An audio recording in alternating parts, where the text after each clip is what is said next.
Welcome back to SharkNation, everybody. We are here for episode number 56. Jason, how's it going today, my buddy? Doing awesome, man.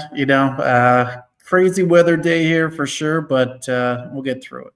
Got another real estate conference for the rest of this week, and then triple plates. New York, New Jersey, Pennsylvania agents from all three states getting together in Atlantic City for some training and shenanigans. So that'll be tomorrow and Wednesday, and then I got to go to Philly, looking at some buildings there as a possible downtown EXP location, which is super exciting, and also investment property. So I could have my son, get him and his roommates an apartment, or maybe a couple. We'll see how it goes. Dude, you got a lot going on. Dude, a lot going on. Yeah, it's crazy. Yeah, I'm like, I don't even know how I keep track of it anymore, but it's good. I like it. So today we wanted to dive in and go over, which I think we kind of have before, but I think we want to fully break it down, like a first-year agent playbook, what it looks like to get success your first year. And you and I have coached many first-year agents on our teams.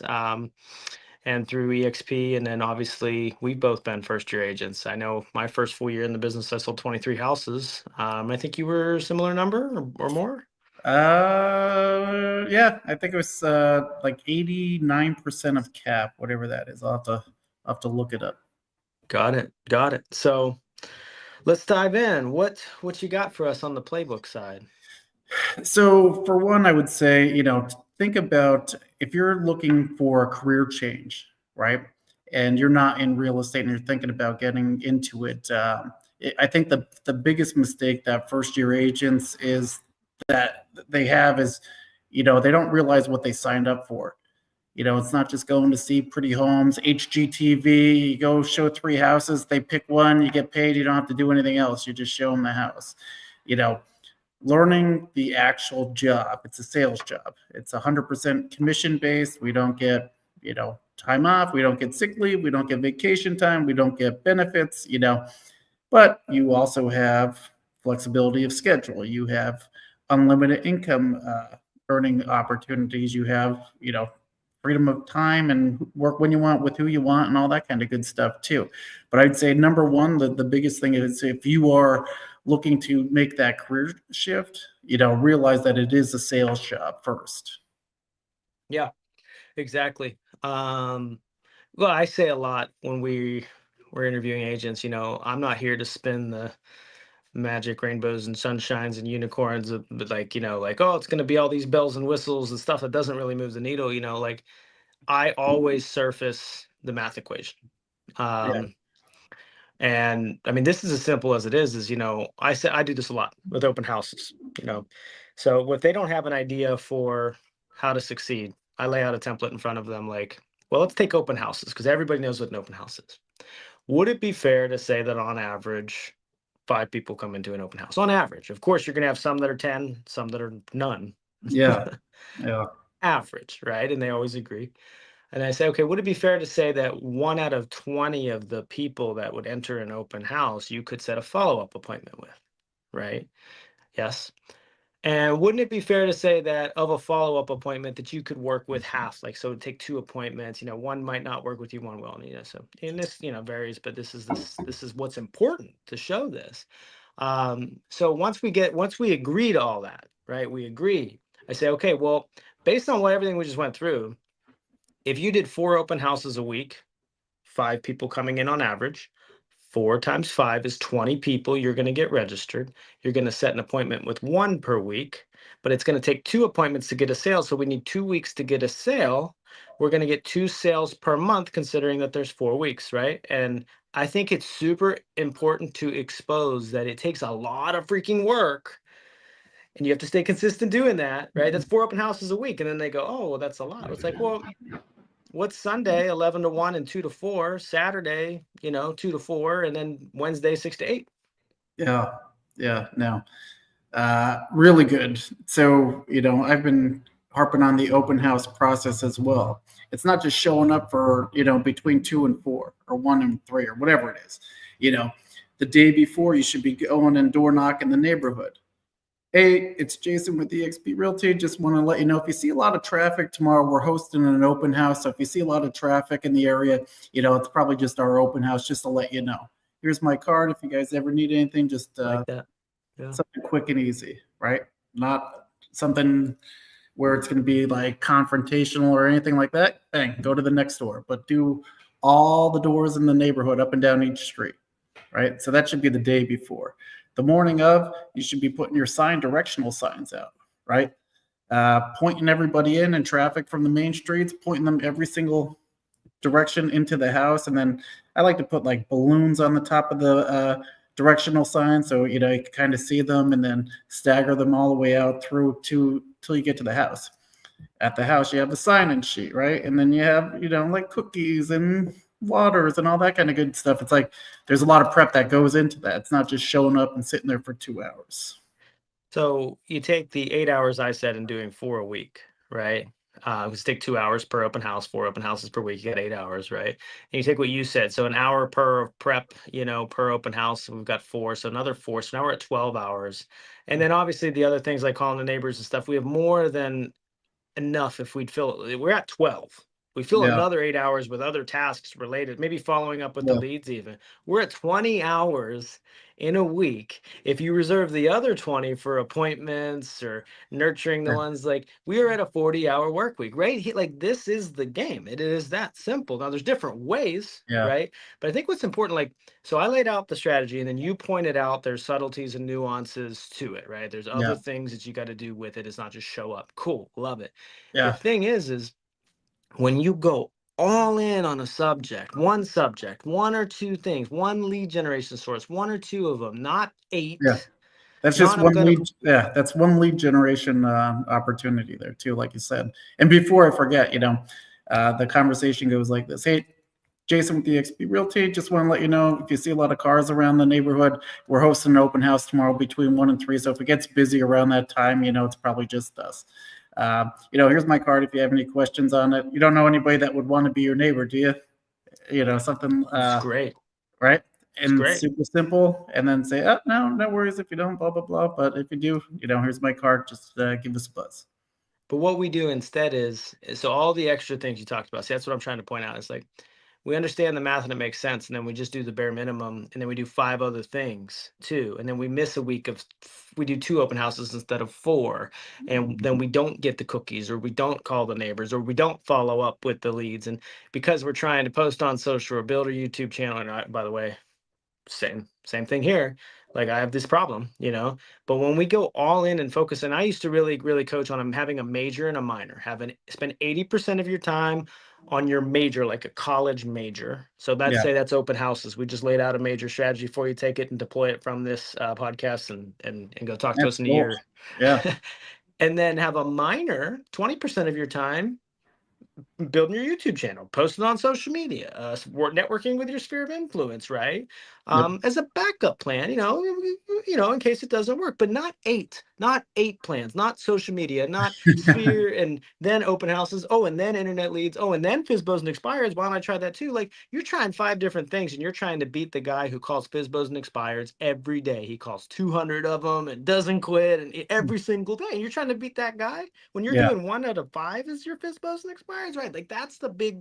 Would you agree? Like that's the big. yeah, Um, yeah. I'd say real estate's a numbers game. Everything else is drama. And I would say you're 100% right on that. And I would say go deep, not wide. Some agents, some people that are looking to get into real estate will say things like, well, I don't want a cold call. Well, what about warm calling? They'll be like, well, what do you mean? And I'll be like, well, would you would you be okay calling people that you already know? Well, yeah. Well, how many people do you have in your phone, on your email contacts, on your social media? Would you be willing to reach out to them? And if they're like, no, I'm not calling anybody, it's like, well, this might not be the job for you, you know. But that's more of a warm conversation, right? So there's different ways that you could do it. But say if you did open houses, right? That's not a bad cold calling strategy when you're door knocking around the thing. Very awesome script to use, and it's not confrontational and it's fun. It doesn't take long, right?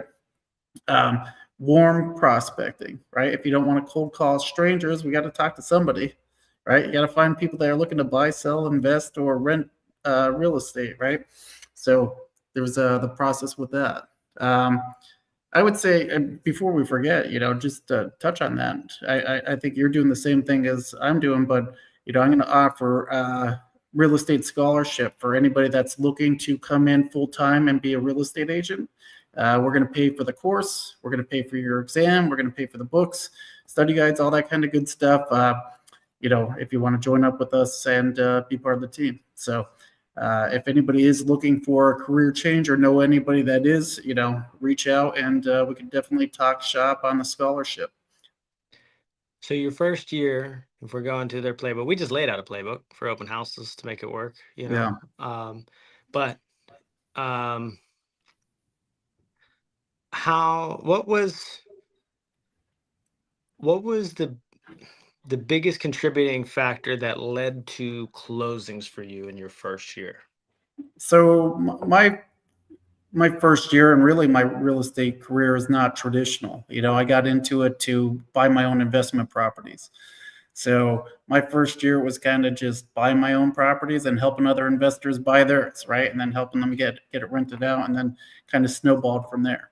Um, I would say if you don't have the financial means to purchase rental properties and you're just coming in as a sales agent, and you're looking for business, I would say, focus on a different strategy. I know there's a couple different ways to get going. EXP, if you join with our brokerage, we just launched what's called fast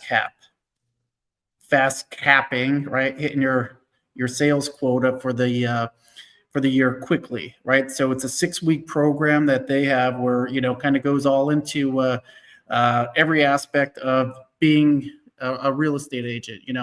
Like week one is just as a real estate agent, you are running a business. You're going to have expenses, you're going to have income coming in, you're going to have to pay tax, all that kind of stuff, marketing spend, all that kind of stuff you're going to have to do. So week one, they talked about owning your business, right? Week two, they talked about prospecting. Week three, your database and lead generation. Week four, marketing and branding. Week five, winning buyers, and week six, winning sellers, right? So that's a 6-week program where they hold you accountable to doing the work that's necessary to get you going as quickly as possible as a brand new agent. Even if you are a seasoned agent and you're struggling to get some traction, I sent it through the team too. Maybe they just need to hear it from a different voice. And the fast cap program I think is phenomenal. I think the next one's starting up in January. It is. It's full already, but you need a 90-day plan somehow, whether it's through, your brokerage, it's through a team that has, but both you and I have like a 6-week program as well, that we run on our team. And but the 6-week program though, my I mean, my biggest thing is like I've watched so many people in their first year get obsessed with knowing every item on the contract. And it's Yeah, like that 6-week program or that 90-day program that you're in, the first 3 months is super, super crucial that it makes you take action. yeah, I have watched so many agents for the first 3 to 6 months get obsessed with, and I come back to what I've said a lot lately is, when we're kids and we're playing sports, or our kids are playing sports, right? Do we get out there and tell them, every single rule of soccer or how to kick the ball or do a headbutt thing, like every technique, or do we just get them out on the field, see a body of work so they can come back and we can coach them on it? Hey, you did this wrong, right? And that's it. I can't think of a better analogy for your first year in real estate because I've watched it so many times. and I screwed up with this in my initial trainings with people is, Me too.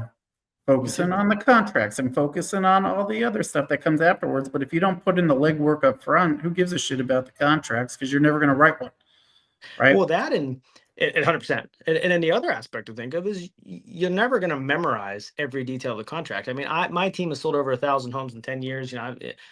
I still, if certain scenarios of the contract come up, I have to, not that I don't know it, I have to reread it and like, oh, wait, how exactly, what's the time frame on that again? Like, you're not an encyclopedia.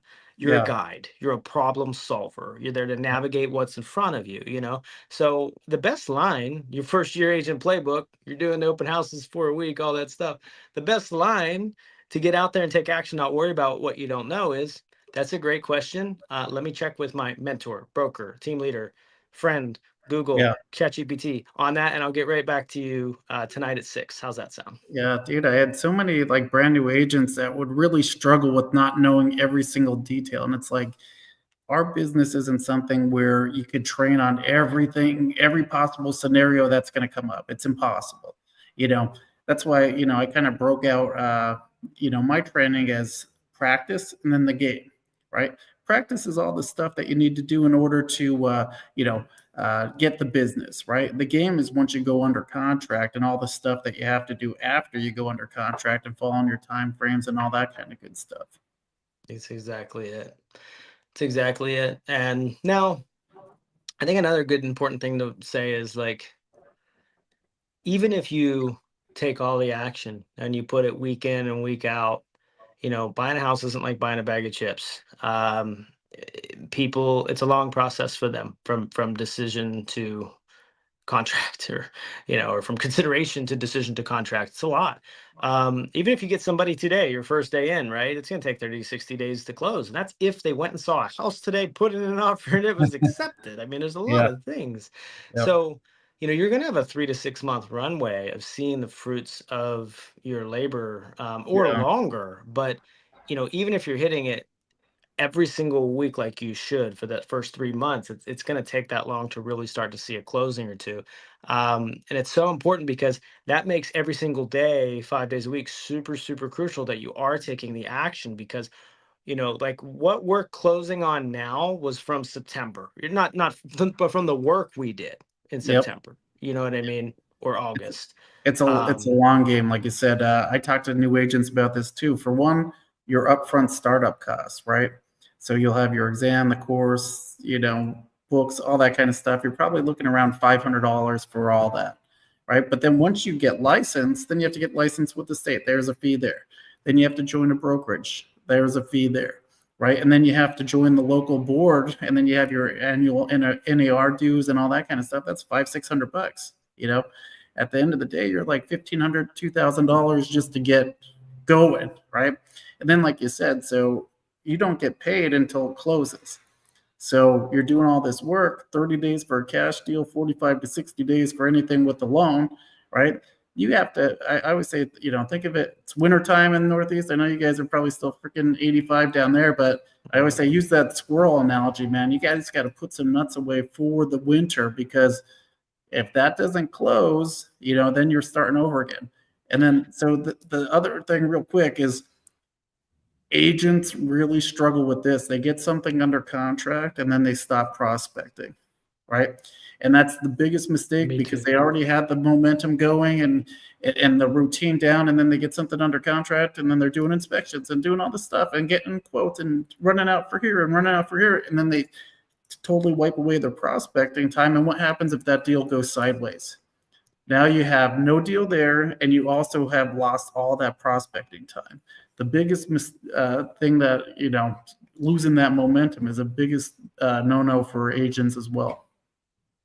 But I want to reframe what you said too, because 100, everything, like, it's so right what you said, about the costs up front and all that negative. But I also like, and it's how I looked at it my first year. It's 100% how I looked at it, because I thought about opening up certain businesses and there was costs involved in brick and mortar and all that stuff. Yeah, What business?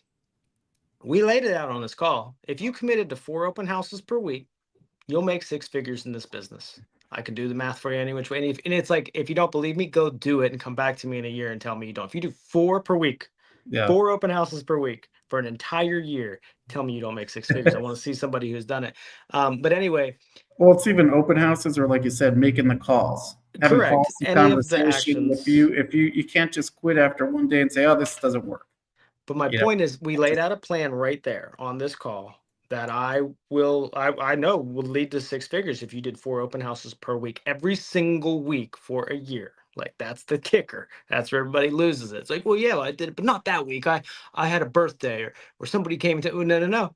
We said every week, just like the calls, just like us. But anyway, we got that. Now let's reframe this though. Think about it. Where can I invest 2 grand, open up a business, do 4 spend 10 to 20 hours a week prospecting, whether it's open houses, calls, all this stuff.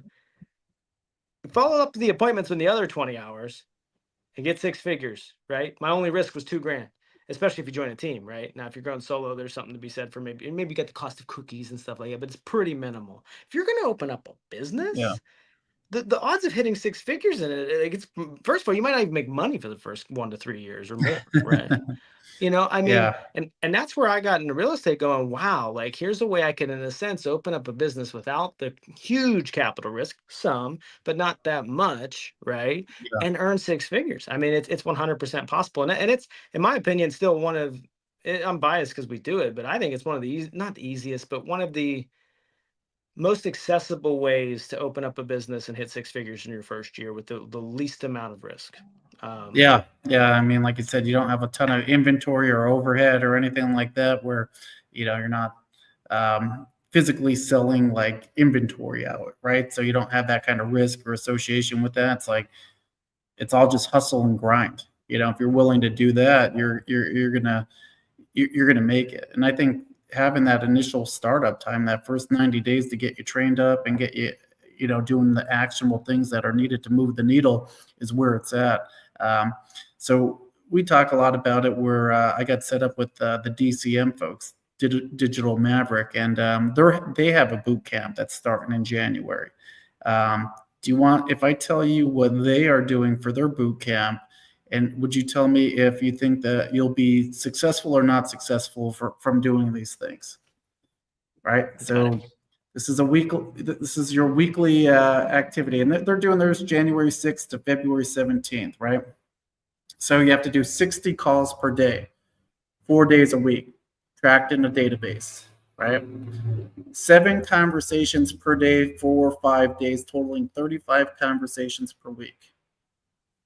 1 batch email per week, 4 social media posts per week, 1 reel per week, 60 texts per day, 3 open houses for the duration, attend 1 social activity, like a networking event, talk to 5 past clients or, 5 SOI, attend all the meetings for the boot camp, and what you call, then there's some lead generation evenings, like call nights and stuff like that they have or whatever.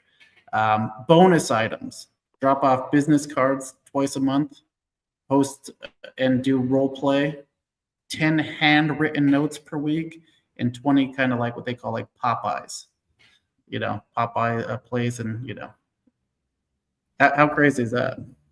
I know a lot of agents that make six figures in this business that don't do half of that and still make six Yeah, figures in this business. yeah. Could you imagine if you did all of that consistently, right? Where your business would be? And it is that simple, and but I mean, it's simple but hard. Like I mean, I understand. It's like it's hard because things show up, and what it comes back to, and I really want to make this point because I actually just shot a YouTube video on this. There, it comes back to control, and we all get into real estate, I think, for some form of control over our financial picture, our schedule, right, our what we choose to do in the day. We just want that control. And the funniest thing is everything you just said, like we have control over doing or not doing those things, which would result in the income that we want, or the time freedom that we want from the income that we want and stuff like that. But we don't have enough self-control a lot of times to do that, and myself so included. It's a battle I fight too. We are not immune from this fight. I'm fighting it every single week, to get that level of activity up, that and the problem is it's not even like time management, it's choice management. I mean, I watched myself. I went out, I had a call cancel, about 20 minutes ago. It was actually a buyer lead. We had an appointment set to discuss their upcoming move, and they had a family emergency. Half hour opened up in my calendar. Went out and sit on the couch to start to go through. It was work related stuff, but sitting on the couch. And I sat there and I went, is this the most efficient use of my time? Is this the most profitable use of my time right now? Yeah, Ran back in here and got on it. And that's the fight that you got to fight. Um, Really your whole first year more than ever, because like we know what it results in because we've been in the business long enough. Um, but your first year, you just don't know what's going to come of your use of time and how much potential it has, yeah. so I would say if you're going to take anything away from this podcast today, take away this appointment setting and kind of structuring your day for success, right? Every day from 8 to 9, right? We're prospecting. Prospecting is calling new clients, right? People that we don't know, right? 8 to 9. 9 to 10 every day, we're following up from the people that we contacted, in the previous days, right?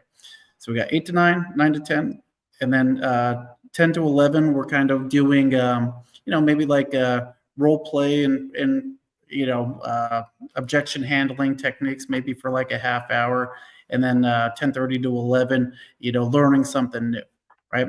I think I started my day a little bit later. It's usually 9 to 10, 10 to 11, 11 to 12. Let these real estate agents sleep in for a little bit, right?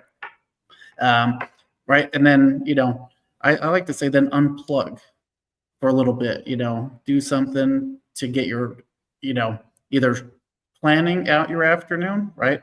So hunt in the morning, eat in the afternoon type of thing. So, in the afternoon, that's when you do all your offer paperwork, right? That's when you set up all your buyer consultations or your listing meetings and do all your showings, right? And if you don't have any of that stuff in the afternoon, then you should be prospecting or following up with clients until you do, right? So a simple framework to set your day up for success. Yeah, I know. I think back to my first year. I was talking about this with my wife the other night. It was I had done a lot of internet leads, and then I would do for sale by owners and expireds, right? So like I would call, follow up with all the internet leads, stage them appropriately in the CRM, do all that stuff, set up auto alerts, recommend homes, do all that stuff. And then when I ran out, I'd call it for sale by owners and expireds, and I'd do everything I could. And then when I ran out there, I mean, I called people on Craigslist. When I rode by a for sale by owner sign, I'd write down the number. Like I, Yeah. I did any like that. That's the other thing to talk about with that first year is like, if you're consistent, during your prospecting hours, whether you're doing 4 open houses a week or whether you're hunting in the morning, 9 to 12, outside of that, if you don't have appointments, use that time to increase your surface area of luck, right? Isn't it nice when you call somebody and you're like, hey, were you looking at moving? They're like, yeah, actually I was. And I think next month we're going to make a movie. Like, oh, well, it's a lot easier to get that when you increase the surface area of contacts, I always tell the team, I'm like, it's amazing what happens when you're doing real estate related activities and just talking about real estate and not being a secret agent. It's like the real estate gods will reward you with stuff, and you're just going to, and it's going to come from the most unlikely of places, but it's just going to be a reward for doing the activities needed to. And it's not luck, it's because you're doing it, right? So hard work creates luck. And I think one other big important piece is that first year that you're doing things outside of the regular, whether it's outside of the morning or nights and weekends, even not every single, you don't have to like slave away, but I know for me, like if I was broke trying to make real estate work, heck yeah, if a lead came in on Saturday or Sunday, I'm calling it. And I watch a lot of agents not like they'll even work hard during the week, but then on Saturday and Sunday, it's like nope, like they're off. And Yeah. I'm not saying you don't get to a point where you have more choice in this business. Absolutely you do. But, first 1 to 3 years, you've got to grind out your space in this Well, arena. here's the reality too to touch on if you're looking to get into this career path, right? When do we have to show houses, right? Most of the time it's when people are not working. People work 9 to 5s. So we are showing on nights and weekends, right? So you should have that expectation going into it that when I first start, I'm going to be working a lot of nights and weekends because that's when my clients are most likely available to go see these places, right? Or meet with me to discuss selling their property. So yeah, plan on it for sure. It Um, it eventually becomes what you want it to be too in this business. You get the control you want, but yeah, there's definitely I don't know that I've watched many people succeed without some form of sacrifice. Not necessarily whether it's of time or money or uncertainty, but there's always some form of sacrifice in that first like oh yeah. first year or two to And get I to. was working like 80-hour weeks, like to make it happen, right? And I'll finish it with this because I have a hard stop today at 3. But can you be successful doing real estate part time? Some brokers and teams say I'm not going to take people that do that. I would say, I think you can. I started out part time, right? I had a W-2 job and I covered the whole country from Chicago east. And if I can make it work and, having those time management skills to kind of plan around when I'm going to be home and when I could show properties. I'd be literally like flying home and then like, going to an appointment right from the airport. You know what I mean? It was like craziness, but you can do it part-time. If you have a full-time job, you need to delegate time to real estate. So that's either going to be working at night before you go into work, or plan on taking up your weekends for the foreseeable future to make it happen. Because the reality is, if you want to get out of that W-2 job that you hate or you're not happy with, or there's no career trajectory, right, you're going to have to sacrifice, and you're going to have to put in the time when you're not at your W-2 job, to build another business, because that's what you're doing. Absolutely. It's we watch it a lot. And I mean, I kind of, yeah, I was basically part-time for my first 6 months, 7 months, as well. And there's always a leap of faith. There's always a leap of faith you will take, whether it's you do it in the beginning and you have money put away and you just go Yeah, crazy, or you do it 7 or 8 months in. What doesn't work is if you never take the leap of faith and you try to run side by side. I shouldn't say it never work, but in my experience, if you try to run it side by side your full-time job for 3 years, what generally happens is people go, I'm just going to stick with my comfy safety job here, and that's yeah. mostly what happens. Yeah, I'd say if you're going to go try to make a go of it full time just to get started, I would have a nest egg of your expenses and everything for 3 to 4 months ahead of, right? So have some kind of nest egg, have some kind of savings where, if things don't close, it's going to take a little bit to ramp up your business. You want to kind of have that nest egg there so you're not stressing. You don't want to come across with sales breath because you need those commissions because you have bills due, right? So have a little bit of a nest egg and kind of, uh, give yourself some grace while you're doing it. You're building a business from scratch. It's not going to be easy, but you could do it if you put in the work. That's exactly it. Well, thanks for jumping on here and shedding some light on the first year in real estate. If anybody's got any questions on that, reach out to Jason, reach out to myself, go to sharknationlive.com and hit us up there, join the Facebook group. We'd love to support your business. I know I also have a 7 ways to generate leads. Jason has something like that as well. We're happy to send it to you. But it's 100% possible if you're committed. For sure. And we're committed. See you next week. See you there.